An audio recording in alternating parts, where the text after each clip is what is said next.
እሱ ነው መሰለኝ ክፈችለት። እሺ እንዴት ነሽ?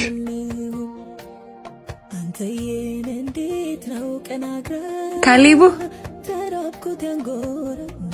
ሃይ። መቼ መጣሽ? ማለቴ እንዴት መጣሽ? አልናፈኩህም? ናፍቀሽኛል። እቀፈኛ።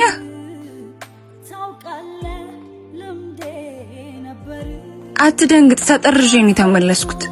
ምን ማለት ነው ተጠርዤ ነው የተመለስኩት? ህልማችንስ? ህልማችንን እዚህ እየሰራን እንኖራለን። የኔ ጤና ይበልጣል። ያንቺ ጤና የኔን ህይወት ይመራል።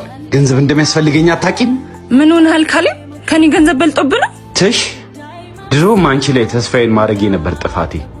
የወንድነትን ኃላፊነት ያልተወጣው እኮ አንተ ነህ። እስካሁን የላኩልህስ ገንዘብ ደህና ገንዘብ የላክሽልኝ መሰለሽ እንዴ? እስካሁን ገንዘብሽን ለእናትሽ የቤት ኪራይ ነው እሺ የከፈልኩት። አንተ ችጋራም ማየሳመጣ ቃን ሰብስበው ውጣ። እኛ ደርሶ ሐሳቢ በእኔና በሷ መሀል አንቺ ምን አገባሽ? ክብረ ቢስ። መምራት ባትችል እንኳን መመራት ተማር። እህት ያለችውን ሰምታለህ? ውጣ።